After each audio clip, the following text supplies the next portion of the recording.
So now, the elderberry syrup, if you come and look, the elderberry syrup is, the water has changed colors.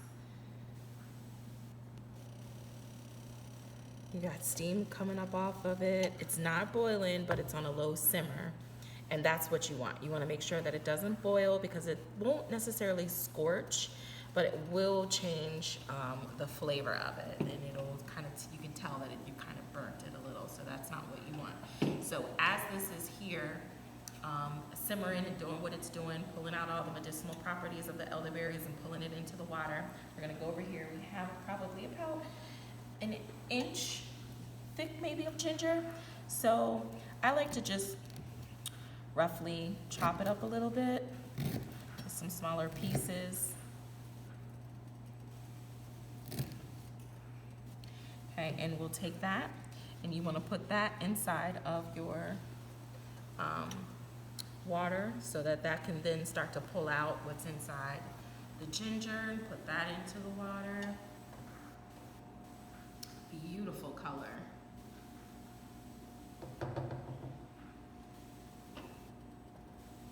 Next over here, you've got your cinnamon and you've got your clove, and you've got your cardamom. You're gonna go ahead and you're gonna put that in. You're gonna start off with the cinnamon, get that in there.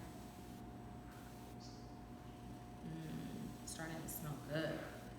And then we've got the cardamom, and then we have the cloves.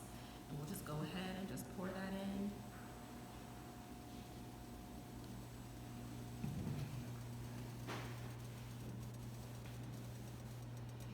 You see how it's starting to not boil, but starting to simmer. You've got that coming up.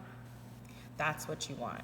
So you want to let all that stay in there and then start to just blend in with the water, get out all the stuff inside of the cardamom pods and the cinnamon and that ginger. Oh, you can already start to smell it. So you're gonna leave that in there and you're gonna let that simmer and let it reduce down. Just let it take its time and just naturally just marinate and blend together. Janelle, are there any other herbs you like to put in elderberry syrup? If I'm not necessarily giving it to where I know it's going to be going to children, I like to put some nettle in mine, especially if I'm making it, if I don't have a batch already left over from when I've made it before. If I'm making a fresh batch and I know I can start to feel some things going on, and I usually go with whatever I'm feeling, then I'll just go ahead and put it in. So I might put some nettles in. I might put more ginger in than what I normally would because I'm feeling stuff in my chest and I want to get that to break up as well. So I really kind of just go off of how I'm feeling or what somebody else is telling me. You know, when they ask me, can you make me some elderberry syrup? And I'll ask them, okay, what are you feeling? Then I'll usually look for herbs to go along with what it is that they're feeling that I can just put in there with it. But definitely, I always use cinnamon, and I definitely always use ginger in the syrup, just because I just think it all goes well together, and those are things that you definitely need. It helps it get deep down.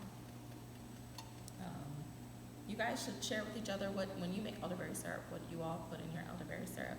We can always get ideas from each other and learn something new from each other. Not one way to make it, many different ways to make it. Yeah, I like to put sage and thyme in mine because I know that in my household when somebody gets a cold or a flu, it's usually a lot of like congestion and like runny nostril kind of thing going on. So like things that are really drying, like rosemary, sage, I put in. I also tend to put in like some holy basil because I also know that in my house, at least the way that we experience that is like there tends to be some anxiety. We don't get sick very often, but when we do, it's like, you know, you get sick and you're like, oh my God, I can't breathe, or oh my God, like, you know, it's it feels really, really tight in my chest. And so there's like anxiety that also plays into our experience of cold and flu that like exacerbates it. So I always try to put some sort of nervine in there as well for kind of helping to calm that down. I didn't even think about. See, that's what you guys do. Share with each other so that you can learn different things. Anything else that you put in yours, Lacey? No, that's usually it. Yeah. Those are good things. I didn't think about that. Definitely, I'm gonna try try my next one with the holy basil because I know that definitely helps. Never thought about putting rosemary in it either. I love Mhm. rosemary. I didn't think about putting that in there, so I'll have to try that too. Yeah. Cool. Mm.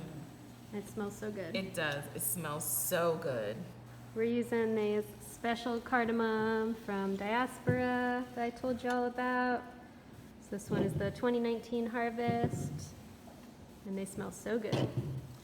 I will definitely say I went crazy when she opened the lid and let me smell the cardamom. I was amazed. It smells so good. I wish I could make it in a candle, is how good it smells. I could probably just sit there and just sniff it. So I'm excited that it's got all that goodness that's going on in here. We're gonna let this simmer for a bit. We're trying to kind of reduce it by half. We put 2 cups of water in there, so we're hoping to reduce it closer to 1 cup.